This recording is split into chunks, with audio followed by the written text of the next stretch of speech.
Aqui uma das perguntas assim, bem polêmicas, que eles chamam de teoria de conspiração, sobre as 13 famílias que governam o mundo, né? Você acha que eles estão por trás de toda essa agenda globalista? Como é que você acha sobre isso tudo? É isso. O grande livro que popularizou a nova ordem mundial é do professor Alexandre The Costa. New World Order, né?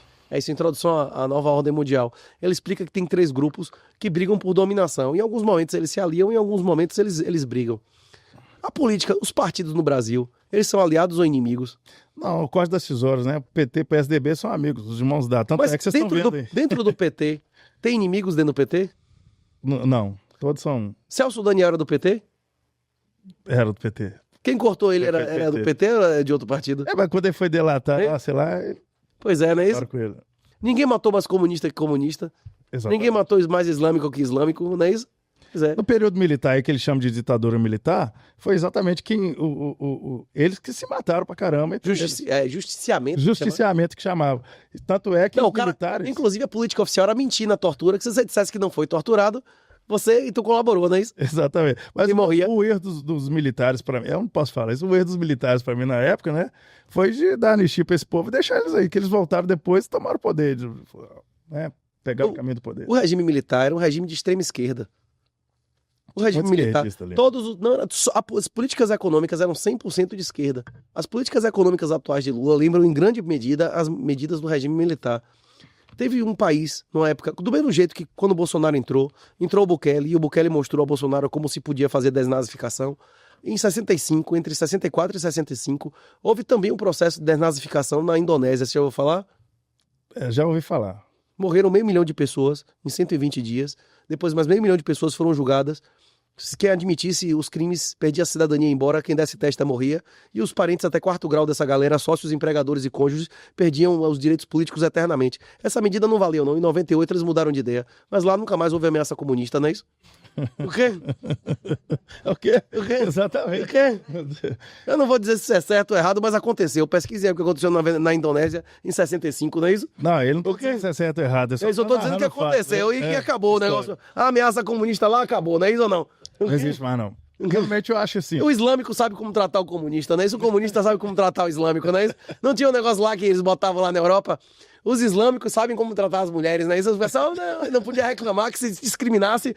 Se ele dissesse que discriminava a mulher, estava discriminando o islâmico, não é isso? Exatamente. Pois é, talvez, né? Isso eu não tenho certeza não, mas talvez os islâmicos sabem como tratar os comunistas e os comunistas sabem como tratar os islâmicos, não é isso? É uma guerra pesada. Uma guerra pesada. É igual o Hitler, né? Quando Lá na China, lá, os comunistas lá também. em Xinjiang, lá os islâmicos são bem tratados, não é isso ou não? Nossa Senhora. Eu acredito o seguinte, no período militar de 1964 a 85, realmente o que aconteceu? Os militares tiraram o país da 46ª economia e trouxeram para a 9ª. Melhorou a infraestrutura, muita Mas a coisa. base de endividamento, a mesma coisa de JK, né? 50 anos em 5 e mais 500 para 55. pagar a dívida. 55. 50 anos em 5, com dinheiro emprestado, Mas e depois mais eles 500 anos ganharam pra pagar a dívida, né? ganharam na guerra. Eles Pra ganharam. fazer obra de merda que não sai pra porra nenhuma, que não foi iniciativa privada que fez. Faz aquele câncer em Brasília lá, não é isso? Eles ganharam na luta armada, mas perderam na luta como dizia o professor Olavo de Carvalho, né? Da narrativa, né? Perderam na luta armada. Perderam. Se eles não mataram os inimigos, o regime militar não matou nem 1000 pessoas, que guerra foi essa que eles ganharam? Entregaram, Esse ponto de vista. entregaram as universidades, entregaram a mídia, entregaram os bancos, entregaram a política econômica pra extrema esquerda, isso é ganhar na luta armada? Se eu sou presidente do país, por decreto, no primeiro dia, eu já fechava algumas instituições. As universidades federais são obsoletas. Basta o resto online, não é isso? O problema não são... Precisa ter. O governo precisa contratar 1000 professores de sociologia, de filosofia, Não precisa ou os 3 maiores do país e o cara lá no interior receber online. receber online. Isso 95% das matérias dá pra ser online, bicho. pura verdade. Pra que vai... Igual aqui, né? Tinha um ponto de apoio em BH, o pessoal do interior vinha pra cá, pra ter moradia aqui, pra fazer faculdade. Hoje, não precisa mais, né? Por isso que os imóveis, investimento em imóvel, tá caindo muito aqui. Eu tenho um Substack que tiver interesse, bota aí, Substack do Renato 38. Eu tenho várias propostas, inclusive, se algum político quiser pauta de legislativa, inclusive, uma das coisas que o Brasil inteiro concorda é constituinte. Você perguntar a qualquer petista, a qualquer cara do PSDB, PL. Quer uma nova Constituição? Ele vai dizer sim, não é isso? Quero. A questão é que ele dele, não a que vai sair, não é isso? Exatamente. Pois é. E se alguém quiser propostas, inclusive muitas coisas que só vão sair com o Constituinte, eu acredito, inclusive, que a única maneira de vencer o Estado Social sem uma brutal destruição de famílias com prostituição em massa de filhos, como aconteceu na maioria dos Estados Sociais, na República de Weimar e tal, é uma transição voluntária em que a maioria das pessoas tem uma possibilidade de receber renda mínima universal, receber um salário mínimo por mês, para renunciar a seus direitos políticos e sociais. A maioria das pessoas no Brasil ia preferir ter direito ao acesso a SUS e merda de escola pública de quinta categoria e aposentadoria ou receber um salário mínimo por mês. Salário mínimo. Pois é. Se o cara renunciasse direito a voto e de direitos socialistas por dinheiro, ele não ia mais votar, ele não ia ser mais titular de direitos políticos, né? Ele ia se retirar e o Brasil ia voltar a ser uma casa onde as crianças não mandam nos adultos, onde quem paga manda, não é isso? Exato. Como era no Império, né? A Constituição de 1824 exigia que o cara fosse produtor e contribuinte para votar, né? Exatamente. Que foi que durou mais tempo nesse país, né? Foi. E aí, na verdade, os países que o governo começou a virar mais à esquerda foi quando começou a votar quem? É isso. Eu não tenho problema com voto de mulher. Eu não acho que voto de mulher é satânico. Eu acho que voto é satânico. O problema é que não é quando. Não tinha voto feminino quando decidiram é Jesus ou Barrabás. A galera escolheu quem? Barrabás. Pois é. Tem um livro, inclusive, de um cara chamado Hayek, que é Nobel, inclusive, ele tem um capítulo, o Caminho da Servidão, ele tem um capítulo porque os piores tendem a ganhar sistematicamente as eleições. Para cada deputado como esse Eros que a gente comentou, que é um cara altamente ideológico, bem intencionado, porra, Nicolas compra voto? Eros precisa comprar voto? Precisa não. Eles são caras que...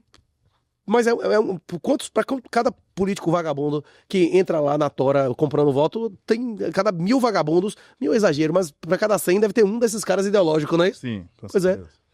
É. E lembrando que o Nicolas ele é representante do protestantismo, né, dos cristãos evangélicos, e o Eros é do catolicismo. Não, mas o Nicolas tem um respeito muito grande, pelo menos para a conversa que eu tive ali, ele tem um respeito muito grande pelo catolicismo. Inclusive, ele reconheceu que a renovação, que a renovação espiritual, o revivamento, em grande parte, está acontecendo recentemente e vem de dentro do cristianismo, do catolicismo.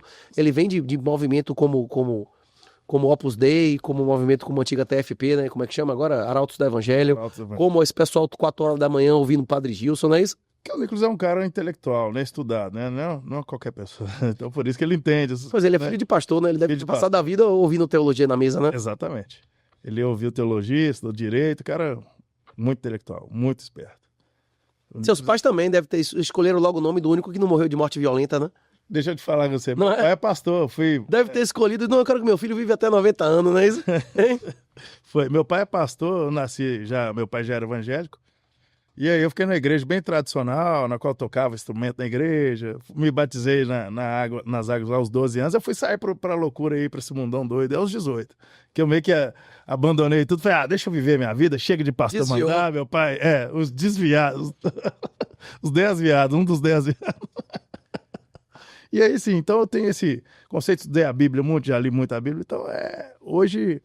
Eu vejo assim, que a maioria da juventude hoje tem os influencers aí, como Pablo Vittar, esse tipo de povo aí, a Anitta aí. O que será dessa nova juventude, né? Porque o Nicolas já é uma juventude, apesar de ser dos anos 90, ele é um cara já com a cabeça dos anos 70, 80, foi que teve uma boa criação. Pois é, exatamente. Essa nova juventude hoje é desgraça, essa é a palavra. A gente vai voltar para a mesma conversa que a gente conversou no início. A maioria das pessoas, elas são livres ou escravas pela própria natureza? Escrava pela própria natureza. A maioria vai para o céu ou para o inferno? Dizem a Bíblia, segundo, mais ou menos 75% para o inferno. Não sei se é percentual não, mas muitos serão chamados. E poucos escolhidos, né? Isso é de percentual, são abstrações baseadas no Apocalipse, não é isso? Não são baseadas exatamente no plantio, né? Uma semente foi plantada e deu fruta. Mas podia ser uma figura de linguagem, pode não ser objetiva daquele jeito. Mas muitos e poucos, você vê que a maioria não é, não é isso? Então, acredito então nessa matemática. Eu acredito 75%. Rapaz, tem gente que acredita que é 100 mil, viu? Talvez seja 99%, eu não sei, viu? Vamos ver. Talvez vai ter um avivamento mundial. Se todo mundo fosse pro inferno, era merecido? De graça. Você merece ir para o céu? Você merece a salvação? Cristianismo eu não mereço. Segundo o cristianismo, não. Nós somos um saco de bosta, a gente é pecador imundo, não é isso? Ninguém merece a salvação. Inclusive, uma coisa que quando o cara tá começando a estudar o cristianismo, ele pensa, e antes das pessoas receberem Jesus, talvez todos vão pro lago de fogo. E se for, é merecido. E não importa o quão você acha que você é bom, Só de viver nessa época eu já acho que é uma graça imerecida. Não é só a salvação que é uma graça imerecida, não.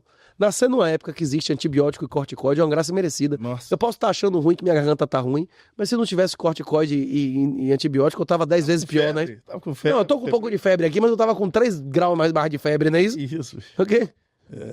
Você tá doido. Hoje a gente tem essa mordomia. E gonorreia sem remédio, velho? Você tá doido. O quê? O pessoal vivia um Quem inferno, não né? tinha sífilis aqui era considerado homossexual. Não, rapaz, ele nem tem sífilis. Deve ser viado. O quê? Hoje a gente vive no paraíso, né? E não tinha antibiótico, bicho? Era difícil. Nossos avós, nossos pais. Pois é. Se a gente viver nesse planeta durante 50 ou 60 anos e for pro Lago de Fogo, já é melhor do que não ter existido, né? Já é uma graça. O que vier, meu irmão, a gente merece. Hein?